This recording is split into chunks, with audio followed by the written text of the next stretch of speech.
and welcome to the first of our virtual horticultural series with the Niagara Parks. We're coming to you live tonight from the beautiful Niagara Parks Butterfly Conservatory. My name is Heather Gorman. I'm the Manager of Education and Public Programming, and I'm so excited to be here with you as we learn about various aspects of what it takes to be a home gardener. But now I'm going to introduce everyone to our two hosts for this series. First, we have Jessica Bond. Jessie is a teacher and a horticulturalist, as well as the manager of the Niagara Parks Botanical Garden and Butterfly Conservatory. Along with Jessie, we have Charles Hunter. Charles is actually a graduate of the School of Horticulture at Niagara Parks. I won't say what year. And he later became the superintendent of the school as well. Today, Charles is the director of horticulture for the Niagara Parks. Together with their teams, Charles and Jessie are responsible for all of the gorgeous gardens you see spanning the 56 kilometers of the Niagara Parkway. So hi, Charles and Jessie. I'm happy to turn it over to you two. Hi, everybody. Welcome to our horticultural speaker series. My name is Jessica Bond. I'm the site manager here at the Botanical Gardens. And beside me, I'm going to let you introduce yourself. Hi there. I'm Charles Hunter, Director of Horticulture. We're very pleased to be here and looking so forward to these workshops this coming season. So Jessie, Heather's already introduced us to the tropicals. Tell us a little bit more. Why tropicals? Why now? Okay, well, this time of year is the perfect time to talk interior plants. So today we're going to talk about tropicals, succulents, and cactus. The first thing I'm going to discuss today is tropicals. So a tropical plant is any interior plant that requires a tropical latitude, which means it needs heat and humidity in order to grow all year round, unlike some of our seasonal plants that can withstand the cold. The first thing I want to do today is talk a little bit about the different types of plants guests are going to have either in their house or see out in the garden center that they're interested in buying. I'm going to start here with Chlorophytum, also known as spider plant, one of the more common house plants. This is what kind of got me into horticulture. When I was in grade 6, my teacher divided a pup and I kept it and I grew it on until I went away to university. So it's kind of what got my interest because I was quite successful in growing them. When I talk about each one of these plants, I'm going to talk a little bit about light and water requirements, but later on down the road, Charles is going to get more specific. But when you think about a tropical plant, they're grown in the rainforest or they're grown in a tropical region. So typically they're in an understory plant. So they don't want direct light. They want a brightly lit room. That's right. Some of them will tolerate shade, and I'll talk a little bit more about that as well. When I get into these as well, I'm going to talk about watering requirements. And when I say average water, what I'm typically meaning is watering the plants once every 2 weeks.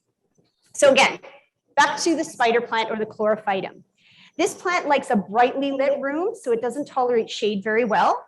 It also likes an average moisture. So as I mentioned, you want to be watering it once every 2 weeks. One of the important things to note, and you can see it here, is that they're very sensitive to chemicals. So too many chemicals in the water like chlorine, and you'll start to see a bit of tip burn. And this is something Charles will get into as well later on. But a tip with this is to avoid the chlorine burn, you want to fill a watering can up and let it sit overnight, and then the chemicals will evaporate, and then you can water your plant the next day. Yeah, they volatilize more, right? Yes, and like I said, exactly. Charles is going to go into a bit more detail about that, which is great. That's right. So the next thing I want to talk about, which has stunning color, is the crotons. Many people buy these because they have different style leaves, different serrated leaves, and different colors. They like a brightly lit room, but what I found with my team is they also tolerate a bit more shade. We've used them actually at Table Rock in the Grand Hall as well as in the hallway where there's not a lot of natural light, and they've still done well. Yep. The only thing is, Charles, you know this, is that if not enough light, that color will start to fade. Yeah. So you want to be careful with that. Yeah. They like average moisture as well. So again, you're watering it once every 2 weeks.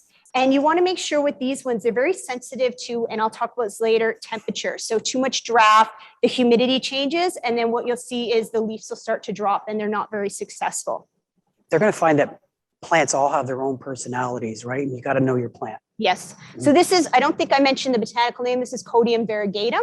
And again, we had a few other varieties here. So from there, I want to talk to you guys about Dieffenbachias. Now, unfortunately, we didn't have a sample plant here today because all of ours are planted in the Butterfly Conservatory as well as at the Floral Show House. Dieffenbachia to me is a very common house plant, also known as a dumb cane. When I grew up, my mom had these lots in our house.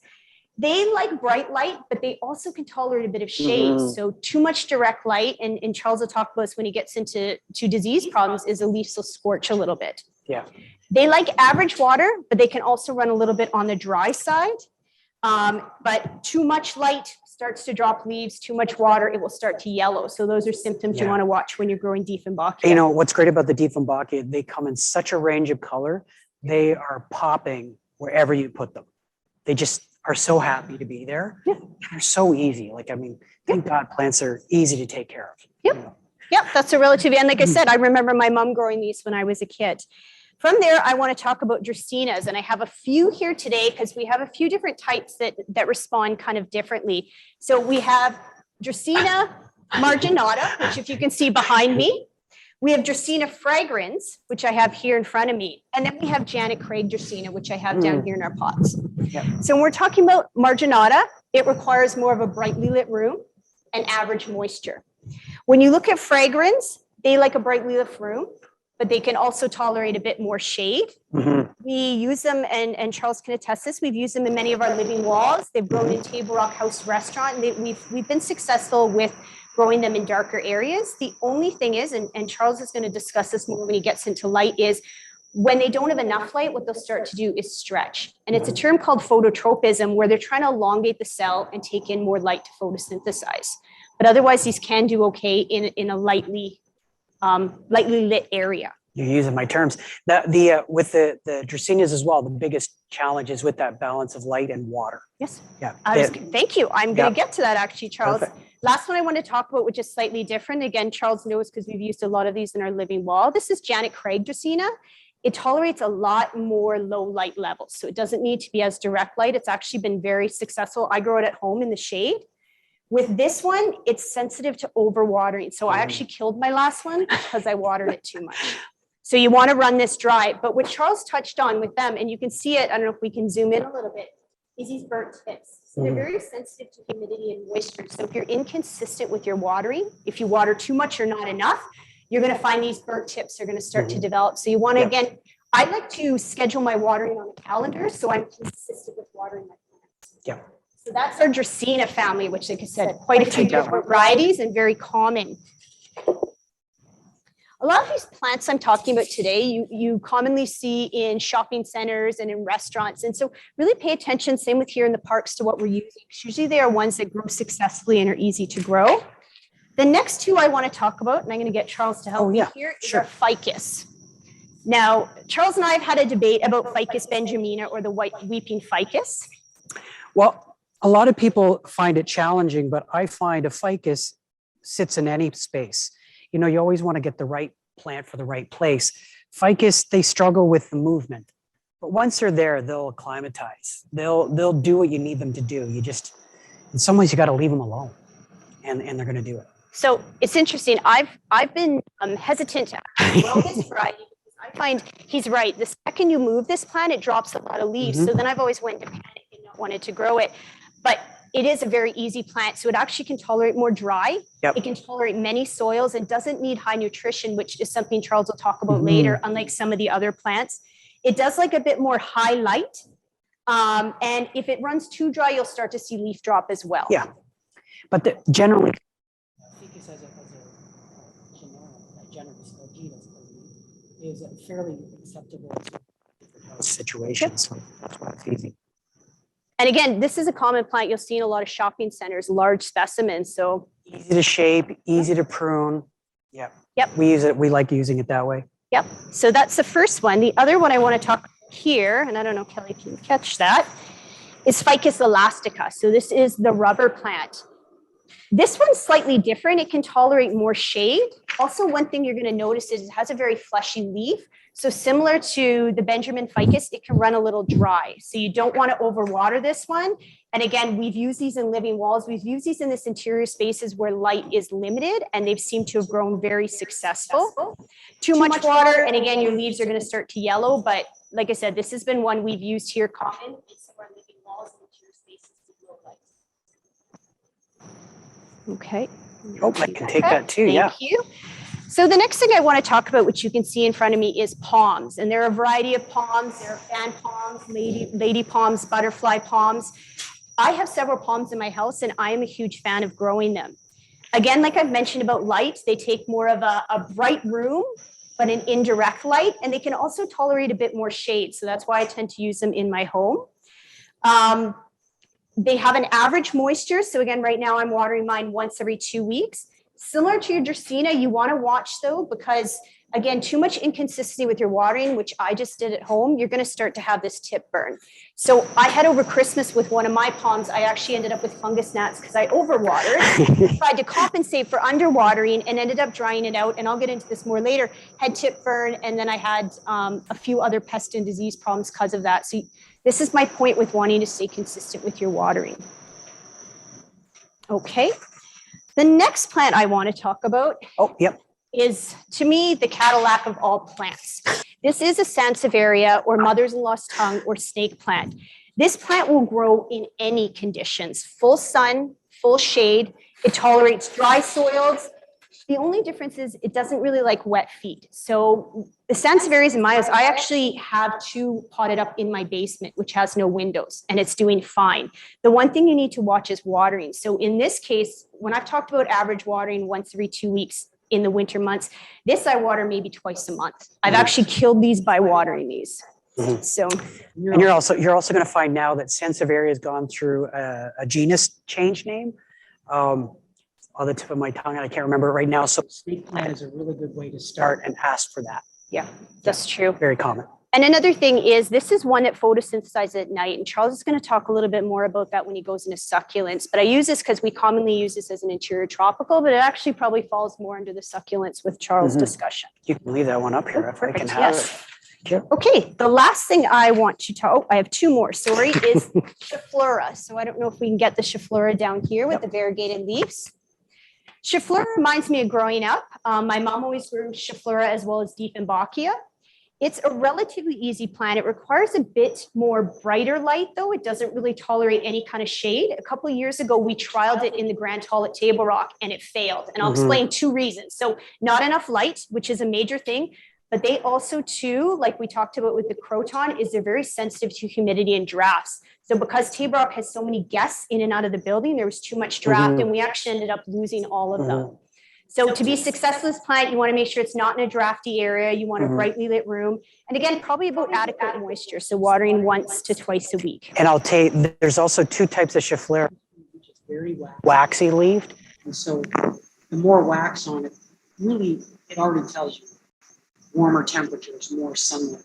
There's also another variety that is much thinner, and it can take a little bit shadier, a little bit more moisture.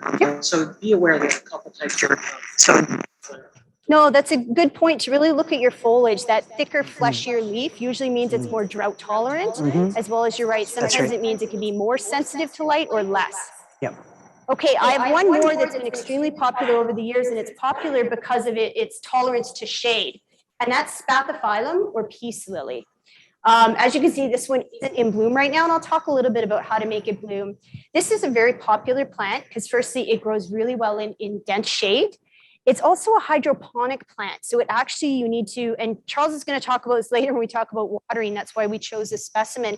It likes wet feet. You want to keep it wet. You can actually grow this in water.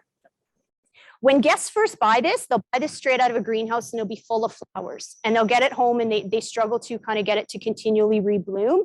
Part of it is because of some of the hormones as well as nutrition that the greenhouses are pumping it with that make it very prolific with flowers. Yep. So when you get it home and you want to continually kind of force that, the best thing in terms of getting it to flower again is keeping it a little more root bound. Not too tight, but that's usually what forces that flower again.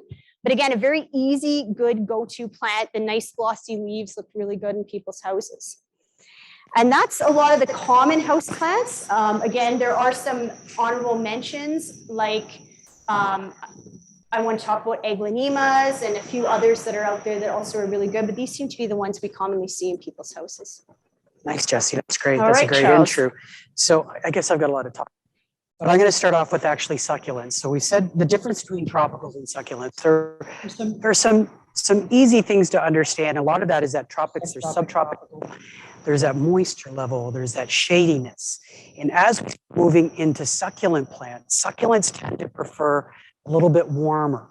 Now, it doesn't necessarily always mean we have succulents that take a little bit more moisture, a little cooler, and then as they ramp up in zones or temperatures, we're looking at a little waxier, a little bit more sunlight, and a little drier, well-drained soil. So that's a very easy way to look at it. And we've right off the bat, some of the easiest ones to follow.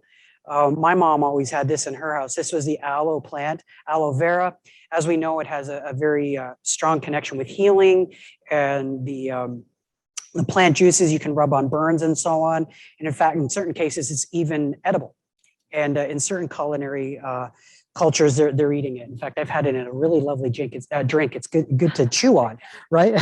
Aloe. Another one is agave. Now, agave, this one here is not to be confused with the agave that we make tequila with.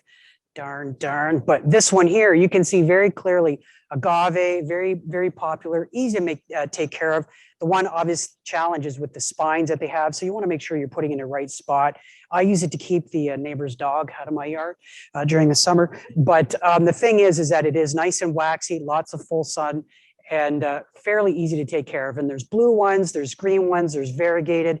But again, there's that key we talked about: waxier, thicker, more dense, more sun, drier areas. So that's an easy indicator. These two, I'm just going to say, are excellent ones also if you have a full sun patio. Yeah. You have a very hot full sun area. Yeah. I actually have ones that I bring in and out Yeah. every year, and they thrive outside with minimal attention. So And that's a really good key, because a lot of the tropical plants and house plants, the reason why we can use them in our house is they don't really need all that sunlight. They don't need it all the time. And so it's almost like give them as much sunlight without direct. Whereas succulents and cactus, it's give it to me, put me on the beach. And so I'm going to leave the cactus to the end, but we also have another one you'll hear here, which is a jade plant, Crassula argentea, or jade. There's several different varieties.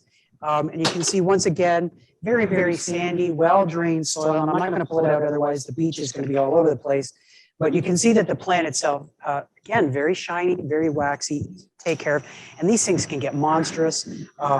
Really, really fun plants to have in the house, as long as you have a nice bright window. Yep. And I've held off on talking about light just a little bit, because Jesse's going to talk about it a little bit more.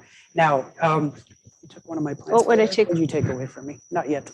I was moving to. No, the agave you can. Yeah, you can. Okay. So this one here, this is an Echeveria. And we have versions of this. We have hens and chicks that we see outside, and sedums and so on, which are a hardier variety. Still the same thing. They need a little bit of moisture.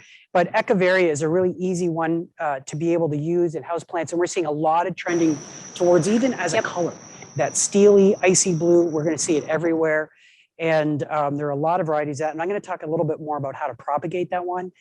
It does take a little bit of patience and time, but generally it pays dividends if you're patient. And I have, in my yard, I have an Echeveria and chick, and I got one plant, and now it's an entire planter. And that's like 10 years later, it's thriving, and they're wonderful, but easy to drain. And again, we're talking about soils. I'm going to talk about that a little bit too. Yep. Now, as I go on, we also have kalanchoe. A lot of people call it kalanchoe. And we're going to see I do. Yeah, a lot of people call it kalanchoe, but it's kalanchoe. This is actually a really lovely purple gray variety. We see it a lot in the grocery stores this time of year. They're pink, they're white flowering, they're magenta, they're red. Very easy to take care of. These ones here, the biggest challenge with them is they like it a little bit more moisture. This time of year, they're looking at 1 to twice a week watering. In the summer, it could be 3 times a week. And so you want to be very careful with that. And that was the difference between that and even the agave. That agave may only need once a week this time of year. And then finally, I'm going to start getting into some cactus. I've got this really lovely one here, another trendsetter. The cactus I want to show. I was just going to add something while you're grabbing that. With the calanchoe, most people recognize it with the interior plants they put in your house that flower. So you'll see that very common when you go out to garden trade shows and stuff. They'll have the calanchoe that's actually always in flower. This variety I like more because it constantly reproduces. And again, all these pieces are stuff that I actually bring it in and out and put on my patio every year because I have a full sun patio, and they thrive out there. Yeah, and so you're going to see a big difference between those soily plants and those tropicals, more humus, moss, that sort of thing, more moisture, just as talked about some of those. Yep. But as you move forward, there's less and less. It's more gravelly, it's more sand, it's more well drained. And that's when we start getting into cactus, which I said, cactus are actually succulents, but they're not. How do you tell the difference? The biggest thing, and there are succulents that have spines. Yep. Crown of thorns, which we don't have here today, Nope. is one of them. in particular. But with cactus, one very easy one, I'm not going to touch it. You should have leather gloves. Right up at the needle, you see this little button of growth where those spines are coming out, which are modified for oxygen intake and so on. That's called an areole. Areole. Okay. And that's actually on cactus specifically. That's where you're going to see their flowers. That's where you're going to see other growth. Only at those points. Whereas other succulents, like the crown of thorns, will come from the terminus, they'll come from the bottom. Easy way to tell the difference with cactus. Okay. Of course, cactus tend to have a modified stem, which you know is that swelling bit, which is how they hold water. So before we actually get into maybe some of those trendier houseplants, so I wanted to talk about this because I'm a bit of a plant nerd, as you can imagine.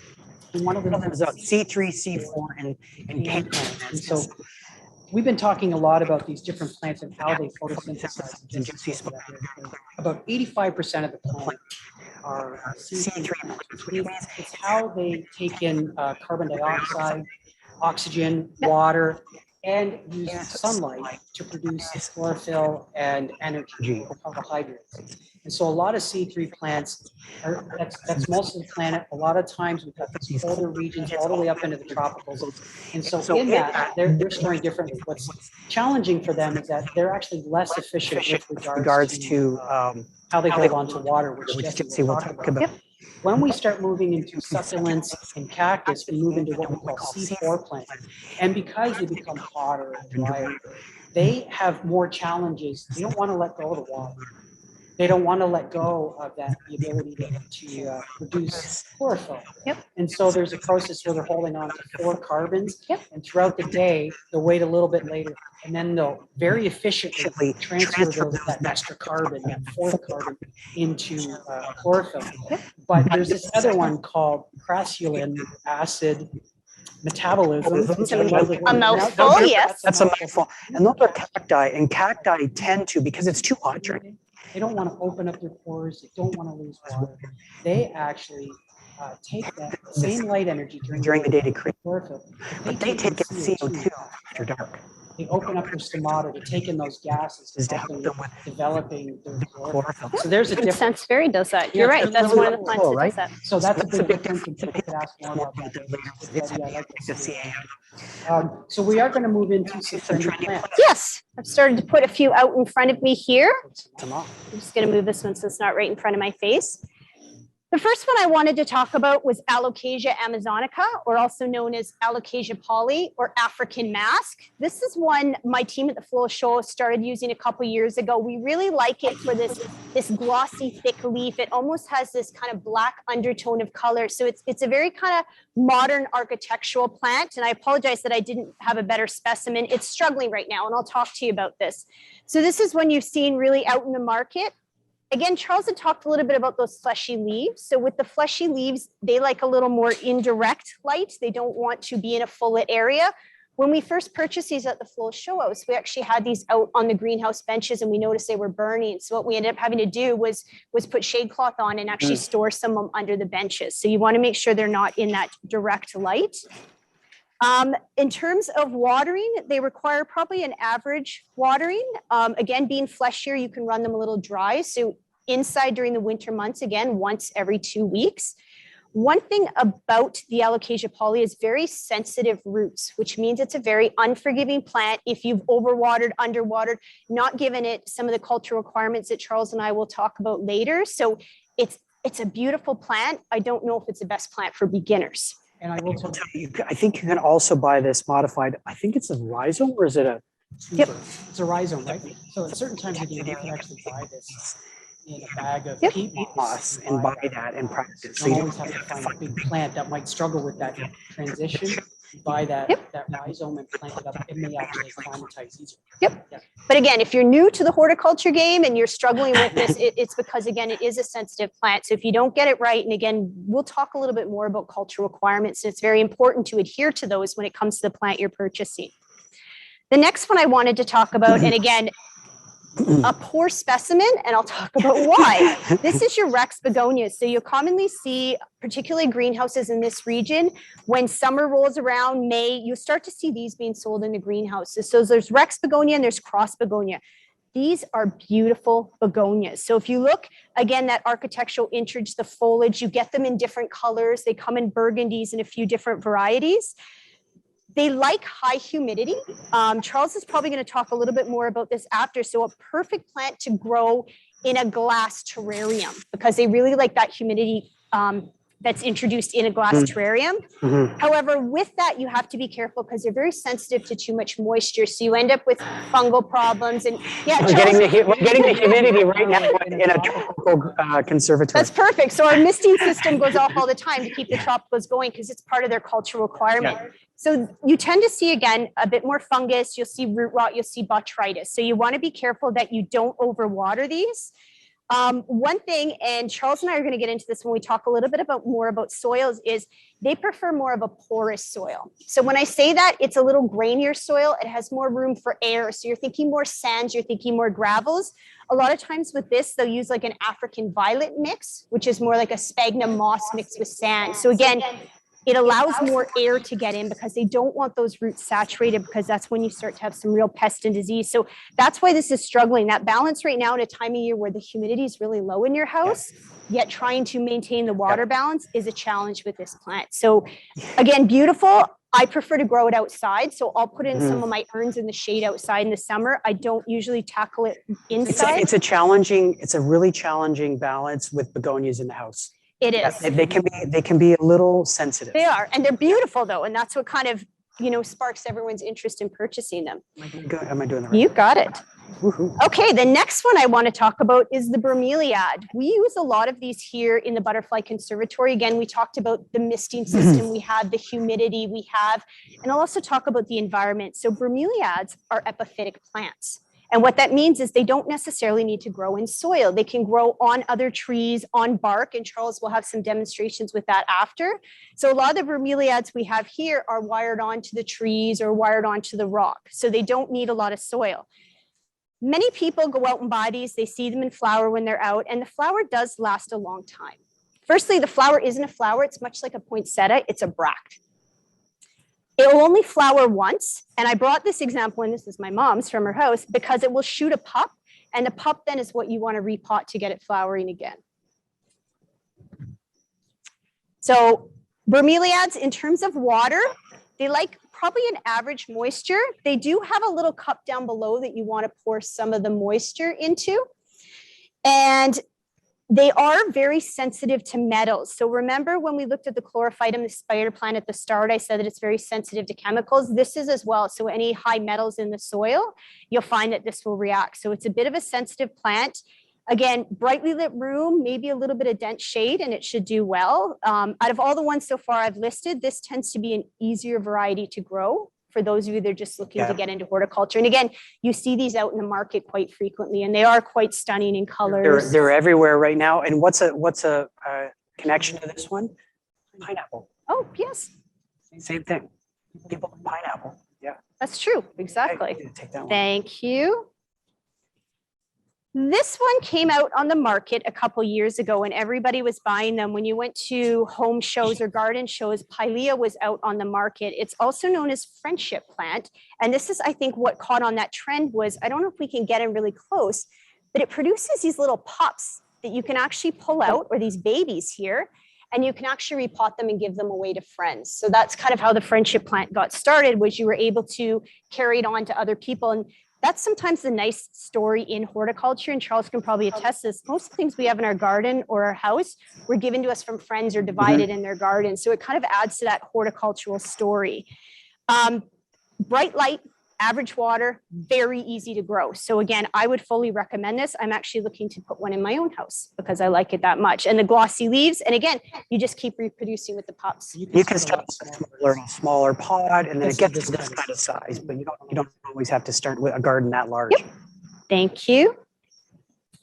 Okay, another one I want to talk about that I actually don't have here today because any of the specimens we had were too large was Strelitzia, or bird of paradise. You're often seeing these larger specimens, especially when you read like Architectural Digest and you're looking at designs for homes. A lot of people are using this, because the flower is unique, but the foliage itself with the large leaves. That is a plant though that requires a lot of bright light, medium moisture. So again, just, when you're in the interiors in the winter seasons, you want to water once every 2 weeks. But you want to remember, it takes a few years for the plant to mature before it really starts to produce flowers. So you're looking at least 3 to 5 years before you really get that flower show with the Strelitzia. Those of you that are interested, we have several here in the Butterfly Conservatory as well as the floral shows. Like I said, the specimens were too large for us to bring down today. Yeah. And the last one I want to talk about, and then I believe Charles is. No, you've got it you've here. got You've got it here. You've got it here. Charles will Yep. get into more of the succulents. This is the one, again, a couple years ago, very, very popular. This is actually my mom's. She has about 3 of them at home. This is Ficus liatra, so fiddle leaf fig. And again, whenever you look at magazines and you're looking at interior design, this is often a plant you're going to see in people's houses. It gets very large, almost tree-like. It requires bright light. Again, average moisture, so you're watering once every 2 weeks. The only thing with them is they produce this sap, and when the sap is exposed to the air, and you can only see a little bit here, it'll cause a bit of browning to the leaves. Nothing to really be worried about, but again, if you're inconsistent with moisture as well, you'll start to see a little bit of that tip burn.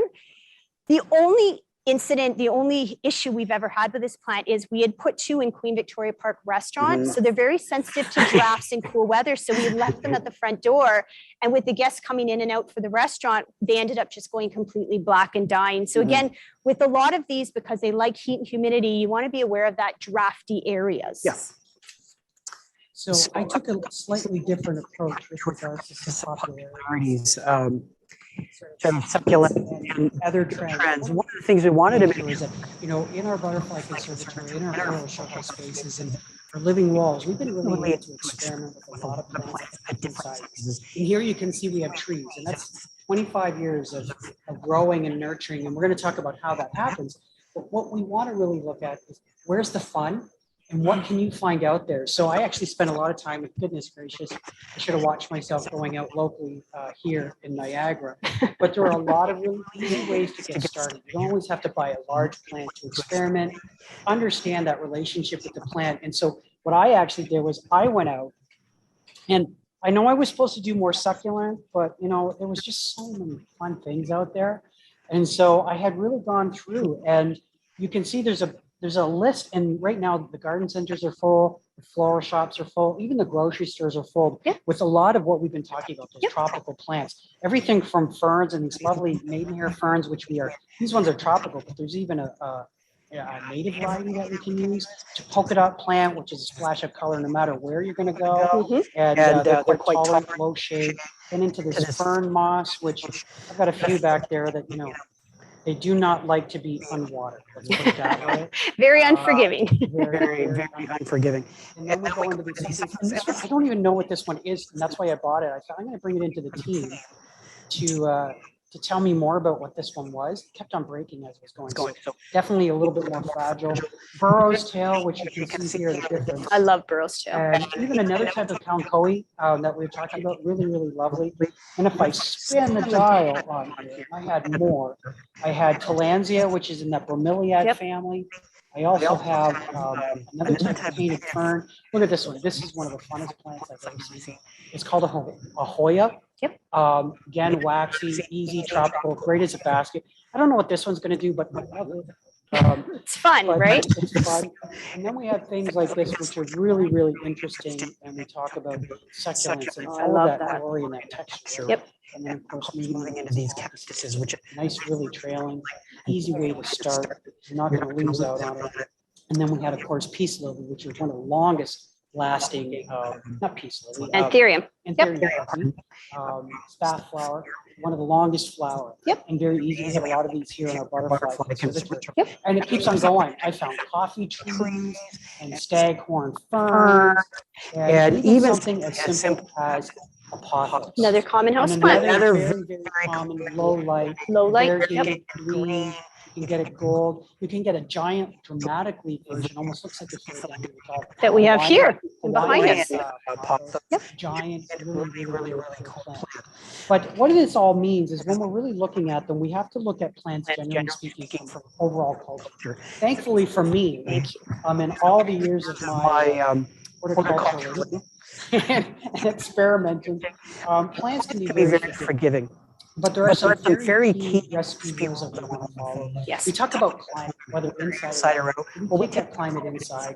We're looking at light.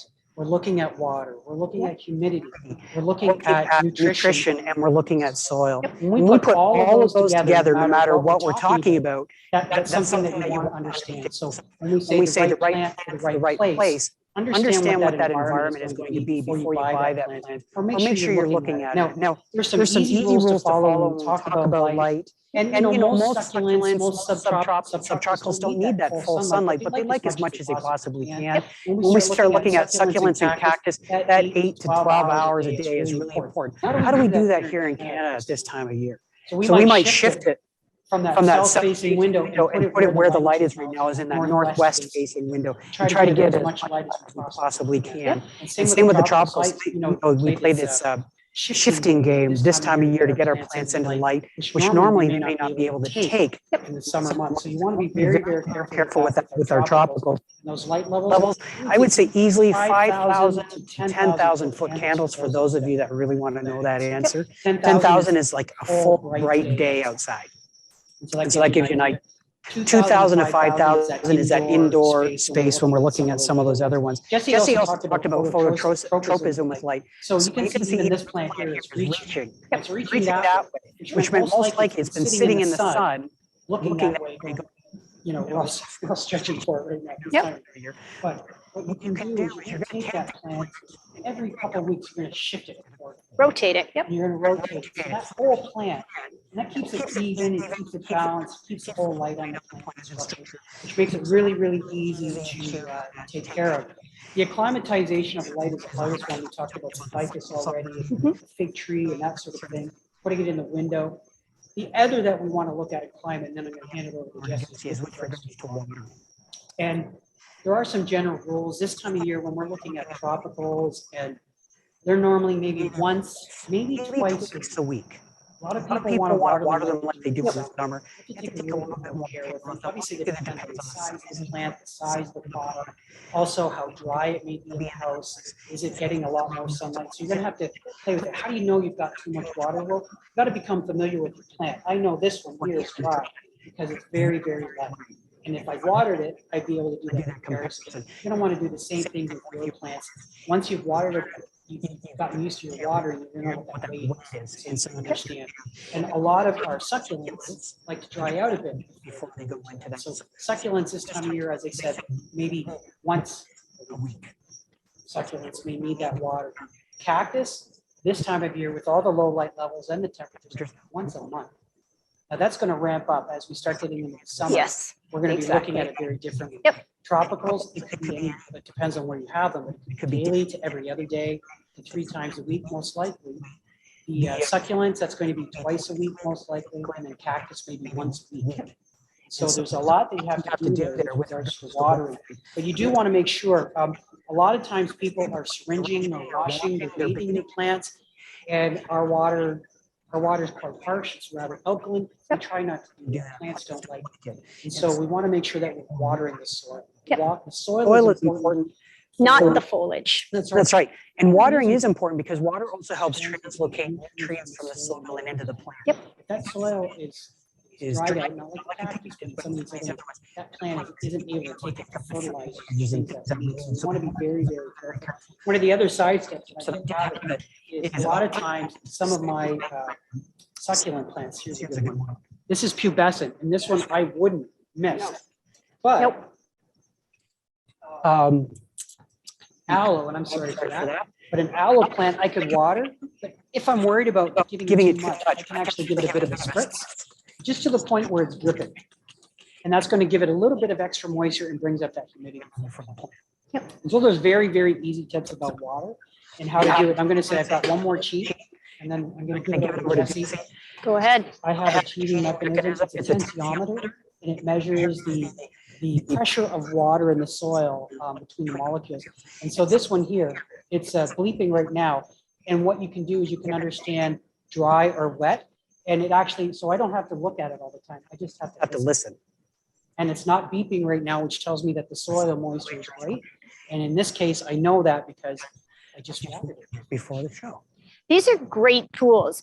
Again, everyone looks at the surface of the soil and they assume that the plant's either wet or dry. And these allow you to dig a little deeper because that surface level of soil is going to dry out a lot quicker. So this gives you opportunity to look at where the roots really are at, what's the water levels. Couple of funny things that Charles was talking about, we're talking about plants, is my growers, that they do the lift test. So that is constantly something they're doing when they're watering all our annuals that we produce for the 56-kilometer parkway. They're constantly lifting and trialing those plants to see the weight of them, to understand how much they need to be watered. Because again, that surface is a little bit deceiving. When Charles touched down on cultural requirements, I thought that was beautiful that we kind of had this mixture of plants. So that is important to know that every plant has its own specific cultural requirements. And in this, you could see there's a mix. You need to really know your plant before you put this together, because in here we have some shade loving, water tolerant, then we have some drought and sun loving. So it'd be hard to kind of put them together and then be successful in one. Yeah, you want to make sure about that. This mix is a great example. That's right. The next thing I want to talk a little bit about now when we look at cultural requirements is temperature. So when I talk about temperature, I'm not just talking about hot and cold. I'm also talking about humidity that plays a huge role in tropicals. Again, growing naturally in the rainforest, that humidity is always there from the misting. So it's really important for plants, and it's really important to understand. In order to understand it, I'm going to give you a little bit of a spiel on photosynthesis. So as we know, plants are autotrophic, which means they need to make their own food. They do this through bringing in carbon dioxide, as well as bringing up water from the roots and the nutrients and the sunlight, and they're able to fuel themselves. So humidity, temperature really affects a plant's ability to photosynthesize. It affects the plant's ability to grow and develop, as well as its reproductive, so that fruit and that flower. The other thing plants do on their own, just like when we sweat, is they naturally regulate their own temperature by transpiring. And when your humidity and your heat and your cooling is off, that's going to affect the plant's ability to do this. So as I've mentioned, plants take up water and nutrients through the roots. They meet with that sunlight and that carbon dioxide that they bring in through what's called a stomata. So there's these stomata cells that are on the underside of the leaves that allow for this gas exchange. So they allow the carbon dioxide to come in, and then they allow the water vapors to leave the plant. So when humidity's off, that stomata doesn't function right. Therefore, it's affecting its ability to transpire as well as photosynthesize, because photosynthesis happens through that stomata cell as well. So in terms of humidity, what are you looking for in a home? An average tropical plant requires, and again, I apologize, I had a hygrometer that I forgot to bring today, so I wanted to show you. Everybody should go out and buy one. Most tropical plants require about 60 to 90% humidity. Most interior houses in the winter, except mine, and I'll tell you my story quickly, are about 30%. So I bought this hygrometer because I was having condensation on my windows, and I was starting to think I had a problem. And it turns out my house is running at about 40 to 50%, which my tropical plants are thriving in my house right now because the humidity is very high and they're very happy. However, that's causing more problems like fungus gnats and other pests. So again, right now, this time of year, humidity is low. These want 60 to 90%, and we're probably at about 30% at our house. So what do you do about that? So part of the problem with low humidity, as I mentioned, is this stomata, this cell that allows gas exchange to photosynthesize and transpire. It's going to close up because there's not enough moisture in the air. So it's going to close up and it's going to hold on to that moisture. And when it's not open like that, it's not bringing in that carbon dioxide. So it's not photosynthesizing. So it's not feeding itself. It's not making those nutrients. So that's the biggest problem. So what you're going to see is, again, that means it's dry. So you're going to see common signs of dry. You're going to see wilt.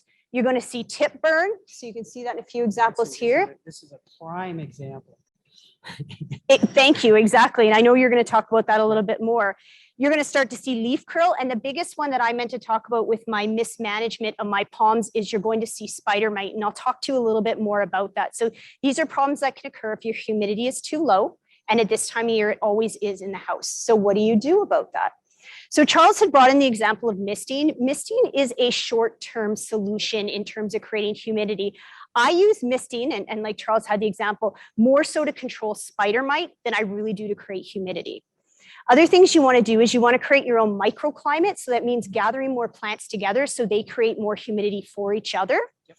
Another nice one, and this, Charles will go into soils, is you can fill a tray full of rocks and water, and that's going to allow more humidity in your house. Last example is a humidifier. So those are kind of options that you can do when you're having issues with very low humidity. High humidity is not typically a problem in our houses, but what happens when the humidity is too high is the plants have too much water in their system. So again, we have the same situation, that stomata closes and the roots aren't pulling up nutrients. So if your humidity is too high, going over that 90%, which we typically don't see in houses, the plant's going to stop pulling up nutrients. Because as I mentioned, it pulls up water and nutrients to photosynthesize. So it'll stop doing that. So what you're going to see more is nutrient deficiencies. That will, and Charles will talk more about.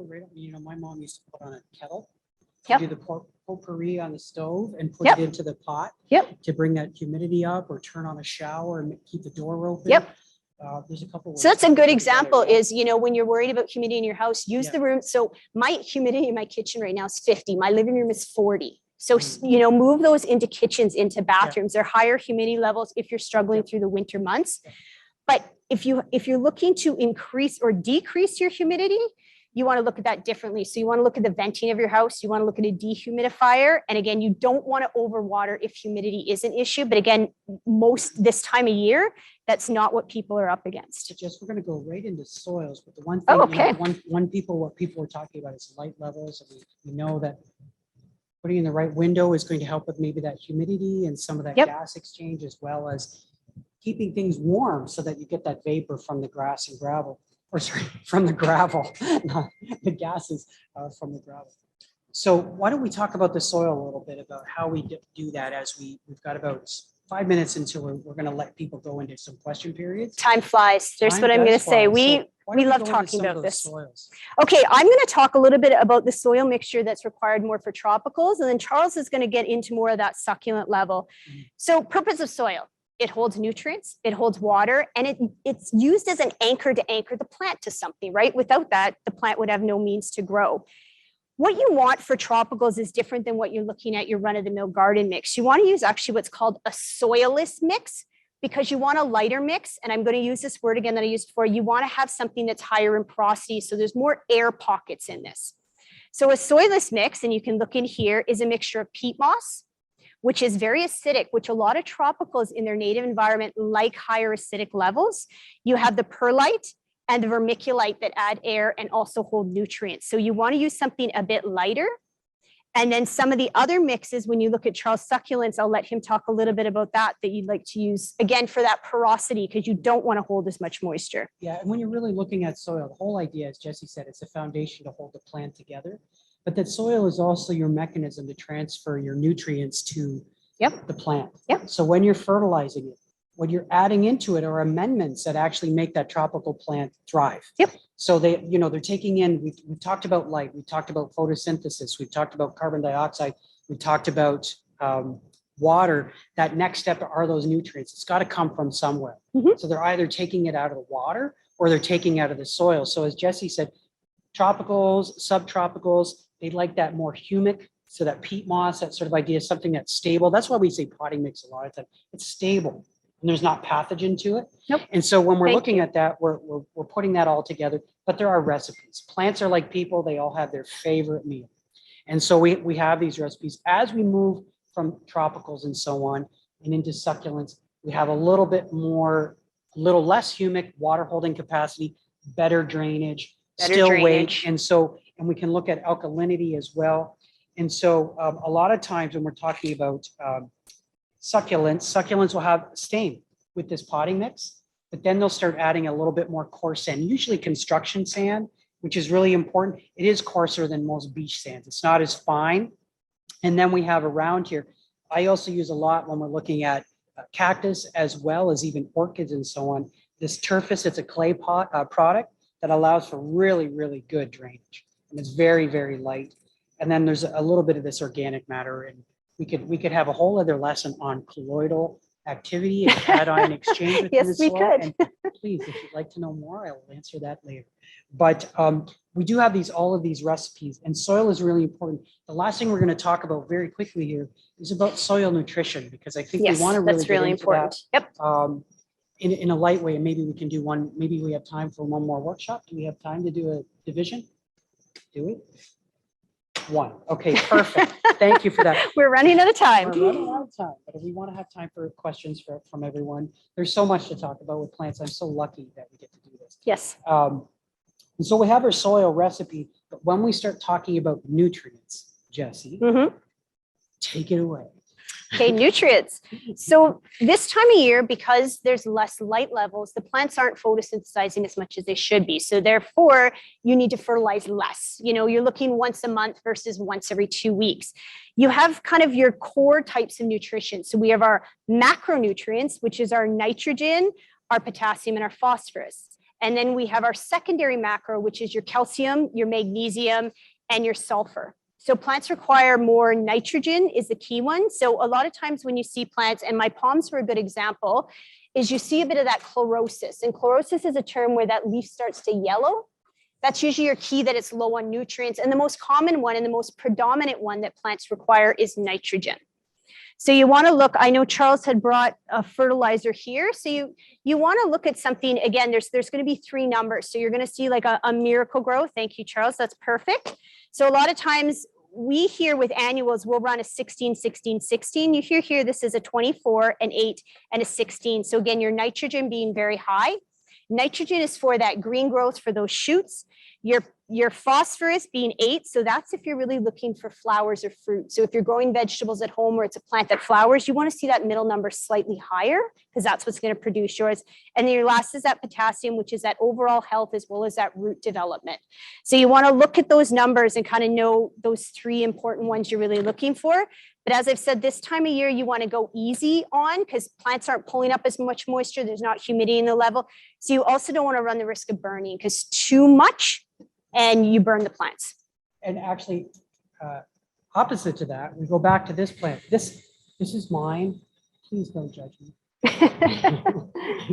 This is one of these plants that I inherited, a Dracaena, and a nice chartreuse one of my favorites. You can see all the spots. The spots are telling me a couple of things and dry tips. That dry tip is telling me that I've had a regular watering. Yep. And I know it because I have been away and I haven't been watering my plant very well. Now, this doesn't happen overnight. You're not going to get spots. It's not like the measles. It's not going to happen in 2 days. Yep. This is weeks of neglect by Charles. I'm sorry. But on the same token, this plant does allow me with some of these nutrients, I'm going to start feeding it.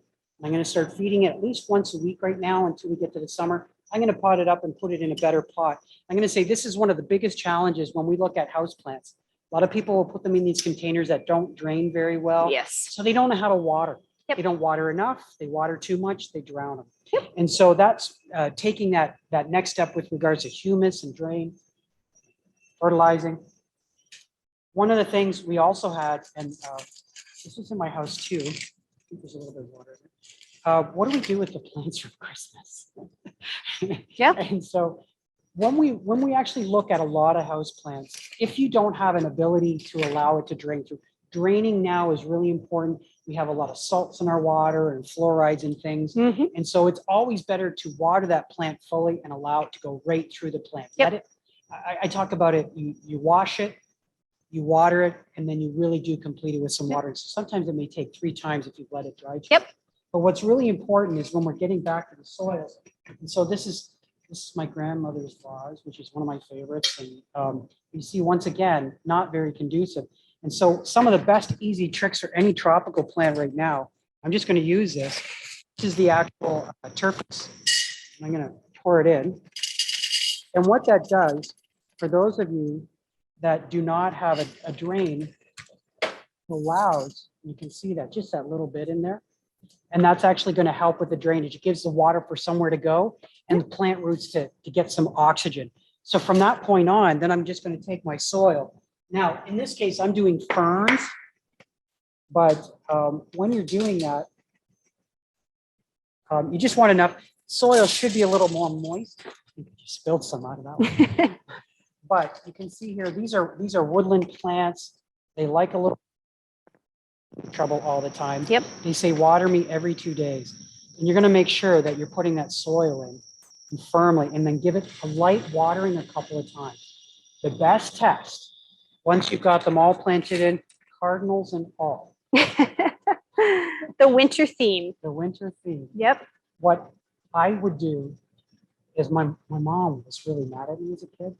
I would actually do this gravel leave a little bit of a tube on the side, and I would use my mother's turkey baster, which siphoned up the water, and I could put it down to the bottom of the pot and siphon up that extra water because you don't want it sitting in the bottom of the pot, especially for drainage. Yep. So those are some of the easier tips. And I know we're probably going to have a lot of questions because we've touched on a lot of things. So I'm actually just wondering, are there any questions out there for us? And thank you, by the way.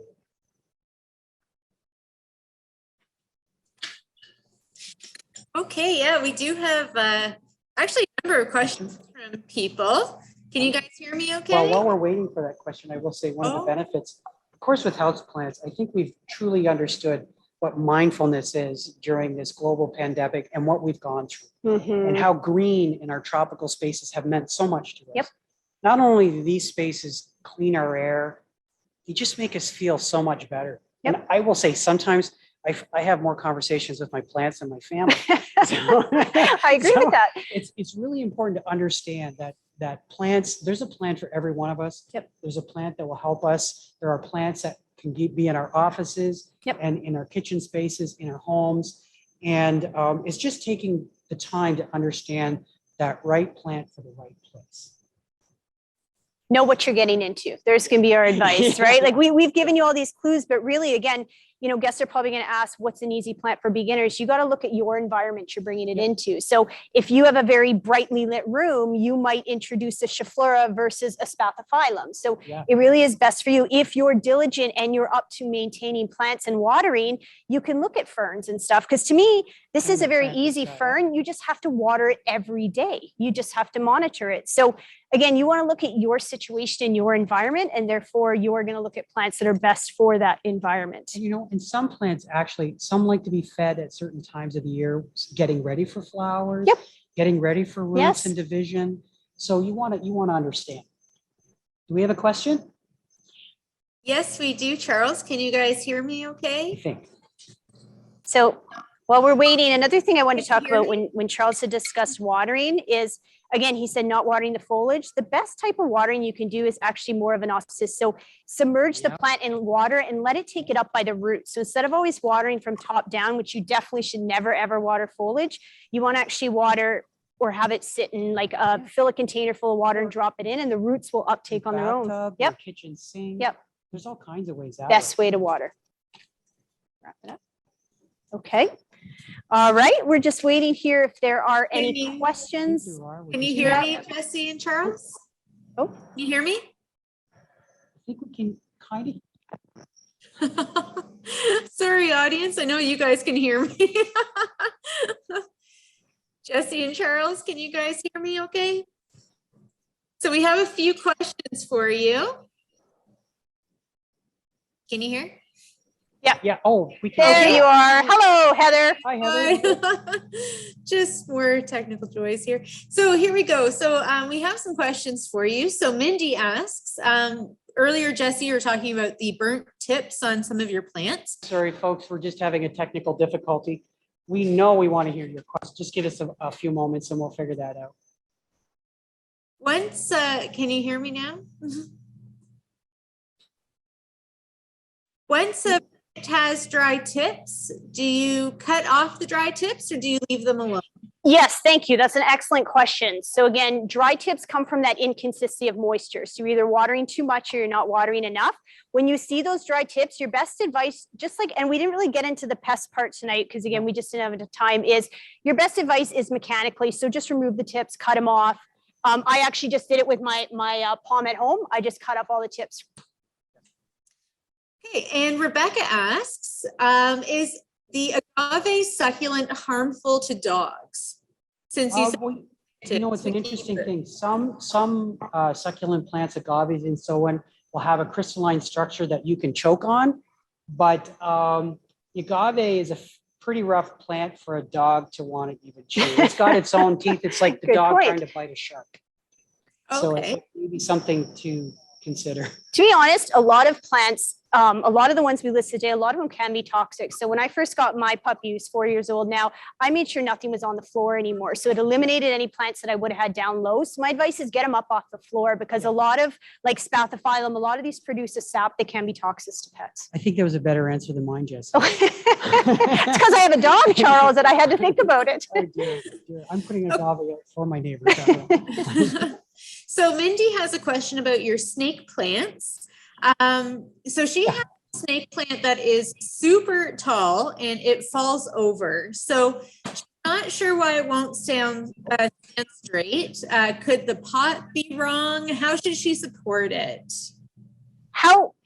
I guess firstly, how often are you watering it? So they will wilt a little bit if you're over watering, but I think, and Charles can attest this, I think it's about time you maybe repot it. Yeah, and I would ask too, is it the pot that's falling over, or is it the plant falling out of the pot?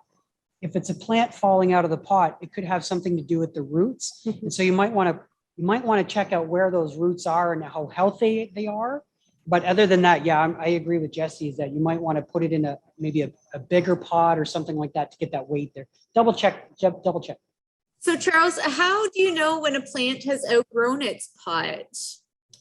Well, in certain cases, Heather, you know that plant I'm going to bring up. What do you don't need? you? So I have, this is another one of my plants. You never know. My mother comes over and goes, shame on you, shame on you. But what you're going to find is that the plants have exceeded their pot a couple ways. One, you can see obvious splits to the pot. Two, you can also see that the plant is really struggling, and you can see here all of these dry bits that I have. Yep. And then also another tip. Now this one wasn't too bad because I actually just potted it up a couple of weeks ago. So, but a lot of times there's no soil left. It's just Yeah. root. And in certain cases, as Jesse had talked about Strelitzia, birds of paradise, they thrive on that. They don't even bloom until you do. Yep. But in peace lilies and so on, that's how you're going to know. Yeah. And sometimes the plant even pushes itself out. It bails, just wants out of the pot. It likes to be slightly root bound in order to push flowers. However, you don't want to start to see that girdling where it's starting to grow around itself, because then it's going to choke it. So you want just, again, the term is slightly pot bound with some of that's these. right. That's right. Okay, so Ina asks, because you were talking about hydrometers, Jess. So Yep. is a hydrometer useful for checking orchid bark? Are they yeah. use checking orchid? For checking orchid bark. A lot of times, oh, can I answer this? Yeah, no, Oh, you can't, because we were going to use the orchid bark with you. So a lot of times orchid bark, you can see that it's a corky material.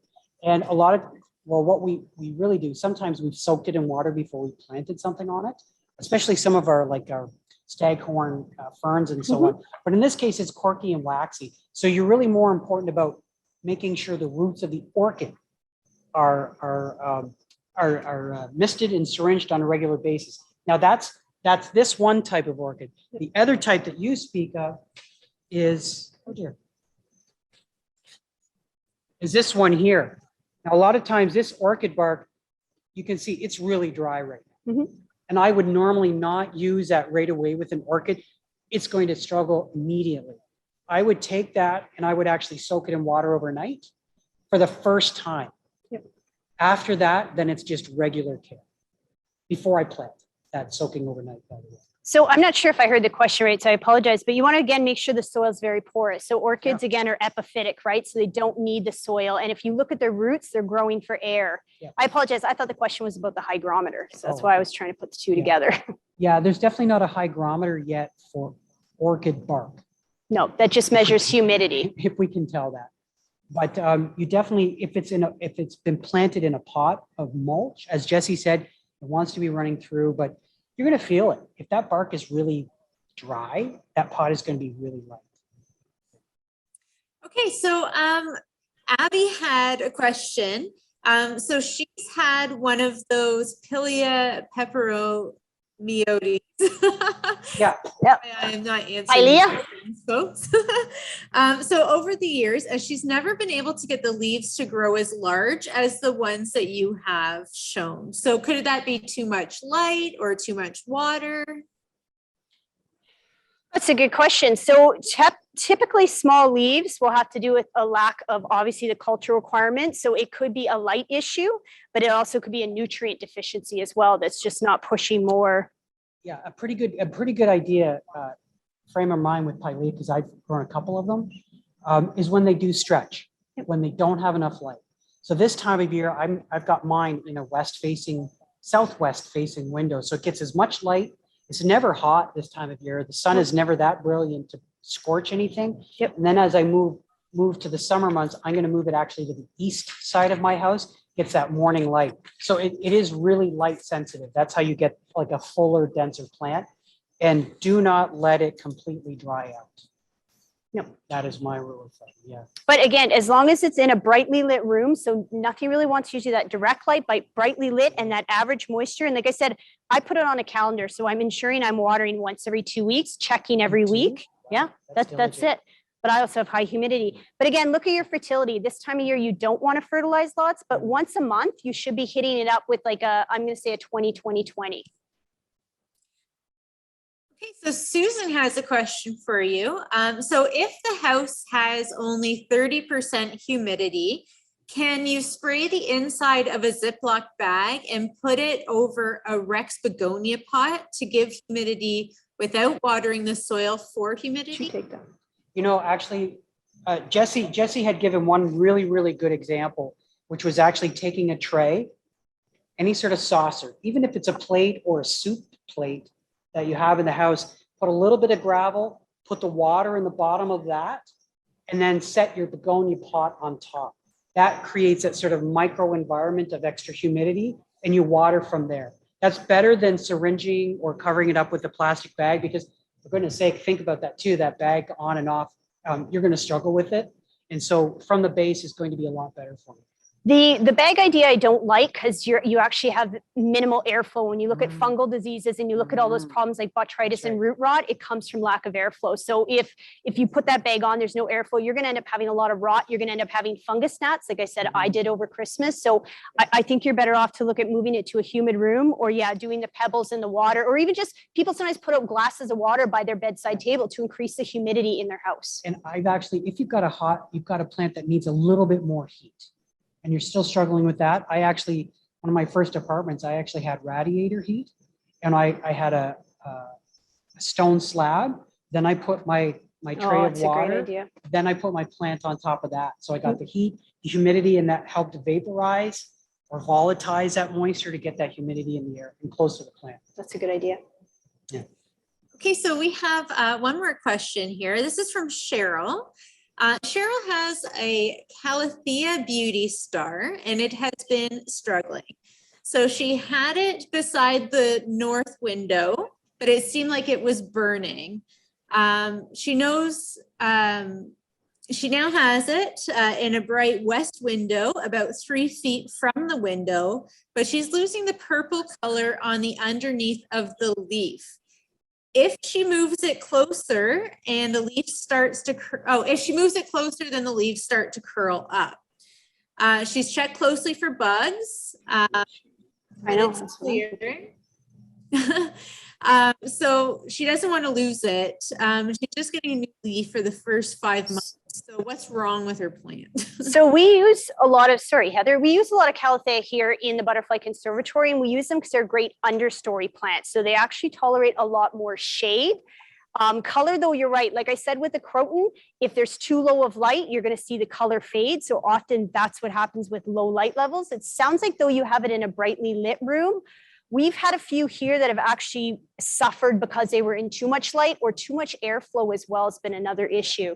I don't know if you have something to add. The ducking, where you have your venting and so on, is probably going to play a little bit of that. And also just check on that watering. So these understory plants, they tend to like a moderate moist soil all the time. They don't like it to go up. They don't like it to go down. So if you've got it close to the window, or you've got it close to some heat, it may be, that's what it's struggling with. I'd just like to understand a little bit more about what you meant by it going less purple or more purple. She's losing the purple color. And that's exactly what Jesse's saying. So you might have to just move it a little closer to light, but don't have it directly in any sunlight. Another question would be if she's fertilizing. So if you're fertilizing with too high of nitrogen, you're going to lose that color. That's your chlorophyll, that's your green. And it's also going to get kind of leggy and fleshy. But I believe she'd asked maybe about cupping, which I'm not sure, which is usually a calcium deficiency, Yeah, but wouldn't cupping affect is- colors. So Yeah, I would definitely move it. You can put, a lot of times these tropicals, as much light as you can give it without being direct. Yep. And the Calthea being a sensitive understory plant Yep. is definitely telling you that. Okay, so we have another question here. okay.